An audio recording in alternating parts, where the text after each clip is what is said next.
लोग सीखने जा रहे हैं ऐसे सेंटेंसेस की इंग्लिश जिसमें कोई चीज़ ख़त्म होता है। जैसे सेंटेंस में आता है कि हमारा सामान ख़त्म हो गया, हमारी बैटरी ख़त्म हो गई, हमारा रिचार्ज ख़त्म हो गया, हमारे रिश्ते ख़त्म हो गए, हमारे शब्द ख़त्म हो गए, हमारी पेन ख़त्म हो गई, हमारी पेंसिल ख़त्म हो गई।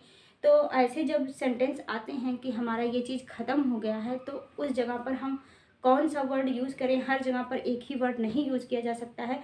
तो चलिए ऐसे वर्डों को, ऐसे सेंटेंसेस को बनाने के लिए कौन सा वर्ड किसके साथ यूज होगा उसको हम लोग सीखेंगे। तो चलिए एक एक वर्ड को स्टार्ट करते हैं। वीडियो स्टार्ट करने से पहले अगर आप चैनल पर नए हैं तो चैनल को सब्सक्राइब कर लीजिएगा और पसंद आएगी वीडियो तो एक लाइक ज़रूर कर दीजिएगा। तो चलिए स्टार्ट करते हैं। चलिए स्टार्ट करते हैं। जैसे हमारा घर का कोई सामान ख़त्म हो रहा है, जैसे हमारे किचन में, हमारे घर में, हमारे रसोई में, हमारे रूम में कोई भी सामान अगर ख़त्म हो रहा है तो हम उसके लिए यूज़ करेंगे रन आउट का। जैसे हमारा शुगर ख़त्म हो रहा है, घर में चीनी ख़त्म हो गई है या चीनी ख़त्म हो रही है, तो वहाँ पर हम यूज़ करेंगे the sugar is running out. The sugar is running out, चीनी ख़त्म हो रही है। इसी तरह से कोई भी सामान अगर ख़त्म हो रहा है तो हम उसके जगह पर रनिंग आउट या रन आउट अगर प्रेजेंट में है तो जिस तरह से सेंटेंस होगा उस तरह से हम रन आउट का यूज़ करेंगे। मतलब कोई सामान अगर ख़त्म हो रहा है तो उसके लिए हम रन आउट का यूज़ करते हैं। उसके बाद नेक्स्ट हमारा है, अगर जैसे बैटरी ख़त्म हो रही है, तो बैटरी ख़त्म हो रही है तो हम उसके लिए रन आउट या फिनिश इस तरह से वर्ड नहीं यूज़ करेंगे। बैटरी ख़त्म हो रही है तो हम उसके लिए यूज़ करते हैं gate run, gate drain, gate drain. Battery ख़त्म होती है तो उसके लिए हम लोग यूज़ करते हैं गेट ड्रेन। जैसे हमारे फ़ोन की बैटरी ख़त्म हो रही है तो हमारे फ़ोन की battery, the battery is my phone is getting drain, हमारे फ़ोन की बैटरी ख़त्म हो रही है। तो इस तरह से हम बैटरी ख़त्म होने के लिए गेटिंग ड्रेन का यूज़ करते हैं। नेक्स्ट है, अगर हमारे पैसे ख़त्म हो गए हैं, हमारे पैसे ख़त्म हो गए हैं तो उसके लिए हम यूज़ करेंगे आउट ऑफ मनी। क्या यूज़ करेंगे? Out of money. जैसे मेरे पैसे ख़त्म हो गए हैं, I am out of money. I am out of money, हमारे पैसे ख़त्म हो गए हैं। तो इस तरह से अगर पैसे ख़त्म हो जाते हैं तो इसके लिए हमें आउट ऑफ मनी का यूज़ करना पड़ता है।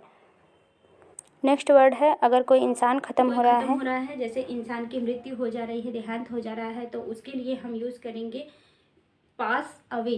क्या यूज़ करेंगे? Pass away. जैसे his uncle is pass away, उसके चाचा गुजर गए। His uncle is pass away, उसके चाचा गुजर गए। तो इस तरह से his uncle will be pass away, uncle past away, उसके चाचा गुजर गए। तो इस तरह से हम कोई अगर इंसान की मृत्यु होती है, कोई इंसान अगर गुजर जाता है तो उसके लिए हम पास अवे का यूज़ करते हैं। नेक्स्ट हमारा है काम ख़त्म हो गया। अगर हमारा कोई काम ख़त्म हो रहा है तो उसके लिए हम यूज़ करेंगे फिनिश। काम ख़त्म होने के लिए यूज़ करते हैं फिनिश। जैसे माई वर्क इज़ फिनिश, मेरा काम ख़त्म हो गया।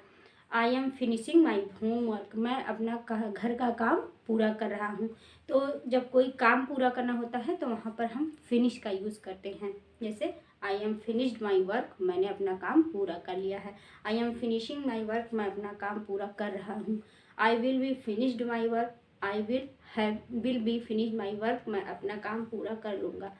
इस तरह से सारे सेंटेंस हम बनाएंगे टेंस के अनुसार। लेकिन जब काम कोई ख़त्म हो रहा है, कोई काम ख़त्म होने के लिए हम फिनिश का यूज़ करते हैं।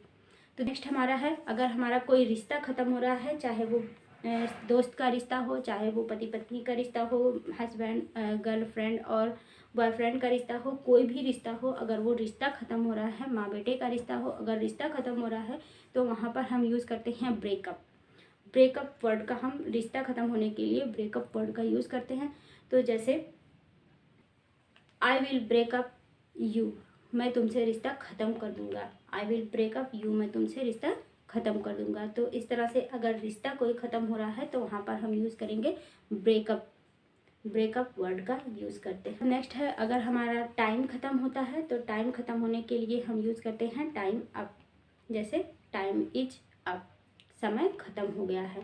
तो समय ख़त्म हो गया, आप फटाफट से लाइक कर दीजिए और चैनल पर नए हैं तो चैनल को सब्सक्राइब जरूर कर लीजिएगा। तो अगर समय ख़त्म होता है तो वहाँ पर हम यूज़ करते हैं टाइम इज अप, समय ख़त्म हो रहा है, टाइम इज अप। नेक्स्ट हमारा वर्ड है, अगर हमारे शब्द ख़त्म हो रहे हैं तो अब ये वीडियो भी एंड ही होने वाली है, तो हमारे शब्द भी अब ख़त्म ही हो रहे हैं। तो अगर शब्द ख़त्म हो रहे हैं तो वहाँ पर हम यूज़ करते हैं नो मोर वर्ड।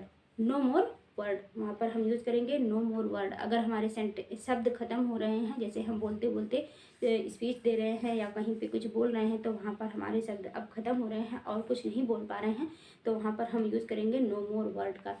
तो नो मोर वर्ड के लिए जैसे हमें बोलना है I have no more word, मेरे पास अब और भी शब्द नहीं हैं। तो यहाँ पर मेरे शब्द ख़त्म हो गए हैं, I have no more word. तो अगर वीडियो पसंद आई है तो लाइक और शेयर करिएगा। चैनल पर नए हैं तो चैनल को सब्सक्राइब जरूर कर लीजिएगा।